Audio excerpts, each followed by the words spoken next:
Olá! Agora a gente vai aprender alguns tipos de massa. A Itália tem mais de 100 tipos de massa e cada uma delas tem uma forma de cozinhar e um molho que pode acompanhar. Para a gente começar a falar sobre massa, a gente tem que entender a diferença entre massa e macarrão. Na verdade, macarrão é um tipo de massa e massa é tudo aquilo que a gente faz, que a gente cozinha, que normalmente a gente acaba chamando de macarrão.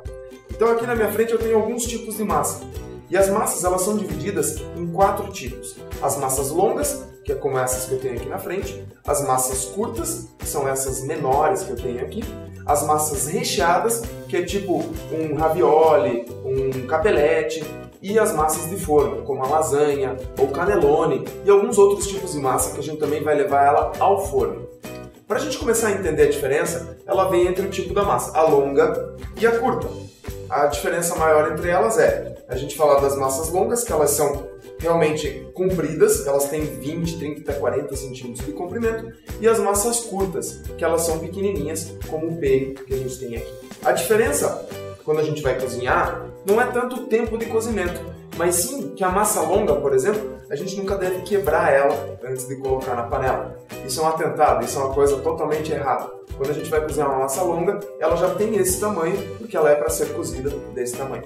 Se fosse para ser menor, ela já vinha menor no pacotinho e aí não tinha problema nenhum. Então uma massa quebrada não serve para nada, é para a gente poder cozinhar ela sempre inteira.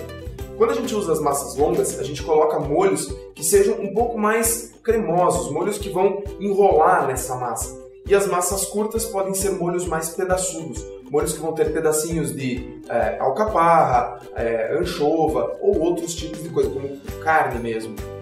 Se a gente conseguir juntar um bom molho com a massa correta, a gente vai fazer com que a refeição fique mais gostosa. A diferença é que cada garfada que você dá, você traz um pouquinho de molho e um pouquinho de massa. Isso faz com que a tua refeição, a tua comida fique muito mais agradável. Não termina aquele prato cheio de molho no fundo ou cheio de massa num canto e você comeu todo o molho. Uma última diferença das massas são as massas de grano duro, secas, e as massas frescas. As massas frescas são realmente assim, mais molinhas. São massas que você compra ela e a durabilidade, a validade dela é bem menor. Essas massas também podem ser feitas em casa. Você vai fazer ela basicamente com farinha e ovo. E as massas de grano duro ou massas secas são feitas da mesma forma. A diferença é que elas passam por um processo industrial de secagem que faz com que a durabilidade dela seja muito maior. A vantagem das massas secas é que quando você cozinha elas, normalmente elas ficam bem soltinhas, enquanto que a massa fresca ela tende a grudar um pouquinho mais entre elas. E esses são os principais tipos de massa que a gente trabalha no nosso dia a dia.